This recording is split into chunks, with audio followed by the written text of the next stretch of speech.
Good morning, everyone. So glad you could join us for coffee again. I hope you had a nice week and a nice weekend. I'm back in Lamont after a nice time and nice mission in Arizona.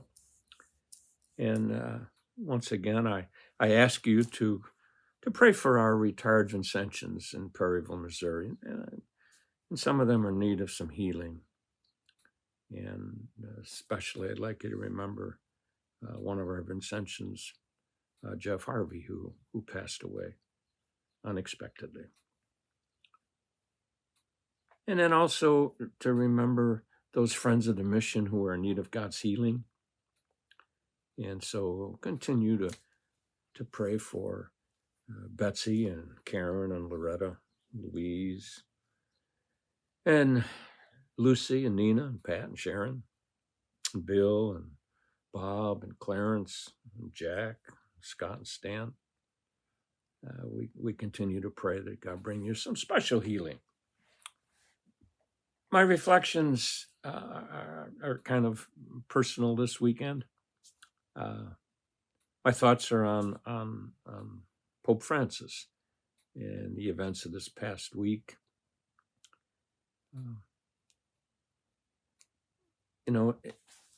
When you get to, as a priest, you get to really appreciate the church and in its splendor and its greatness. And when you really start to appreciate a pope, like I have, and I'm sure many of you have too, he just was so special.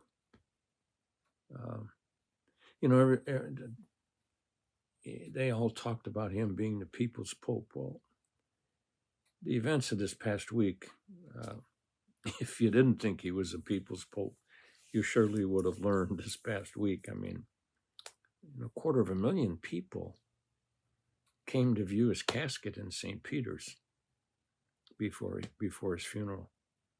And probably there was 250,000 people who came to his funeral.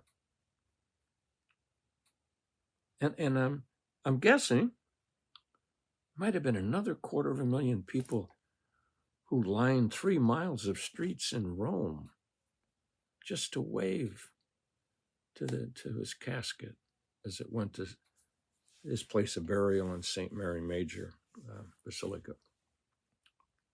So yeah, he was the people's pope.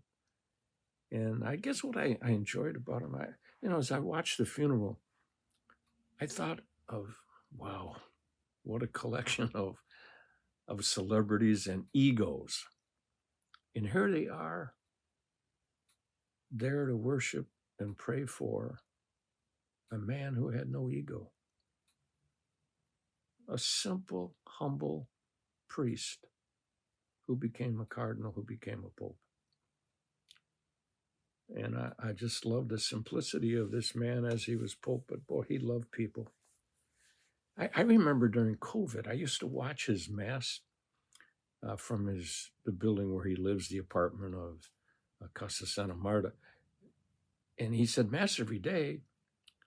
And the joy he had in saying mass for the people who worked around the Vatican, the gardeners and the janitors and the cooks and the people who took care of him and people who did stuff around the Vatican. They were simple people that he loved praying with.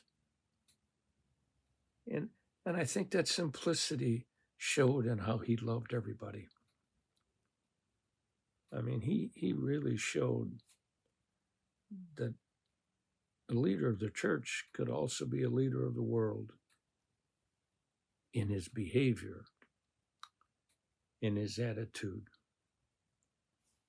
and how he showed that everybody is important. To him, everybody is a celebrity because they were a child of God.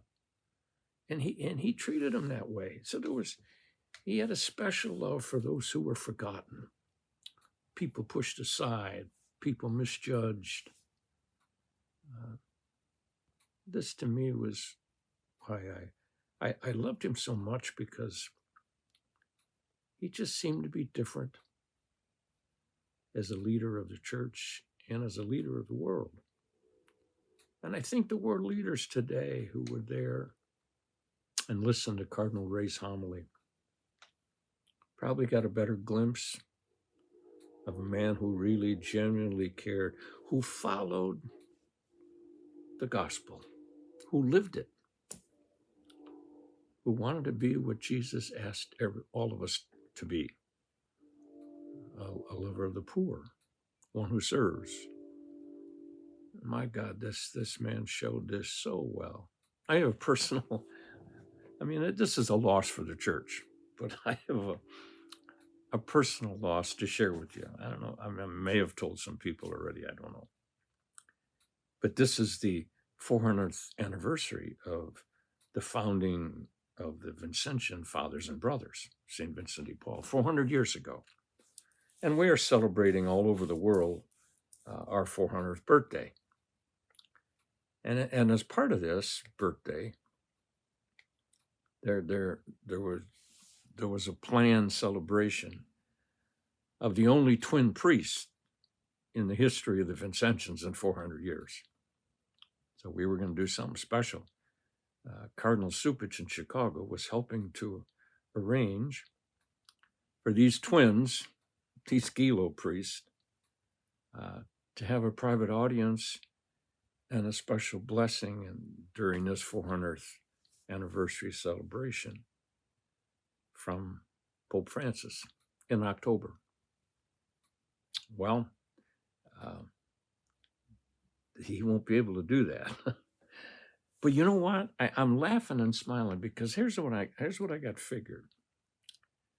I believe Francis is going to make sure that whoever takes his place, the next pope, fills in for him in October and blesses those two priests. I'm praying for that too. Anyway, I just want you to pray for the repose of the soul of Pope Francis. But I'd like you to remember not just what people know about him, how he was the people's pope, a simple man who loved people. I remember when he was made pope, when he was elected, somebody asked him right away, what he wanted his legacy to be as a pope. And here's what he said: I want to be remembered as a good man who tried to do good. That was it. A simple statement of a man who pulled that off. A simple man who was good. A good guy who wanted to do good. Remember that, and then remember this, that they didn't talk about a lot. He was a real man of prayer. Man prayed and had a great relationship with his God, a simple relationship. But he prayed, and I'm glad he's buried where he wanted to be buried, because it was a special place for him. He went there to pray before the icon of Our Lady. So remember him, and I know you will. And I say the mission prayer today for the repose of his soul, and in gratitude for all that he gave to the world. Divine Savior, transform me into yourself. May my hands be your hands. May my tongue be your tongue. Grant that every faculty of my body may serve only to glorify you. Above all, transform my soul and all its powers, that my memory, my will, and my affections may be the memory, the will, and the affections of you. I pray you to destroy in me all that is not of you.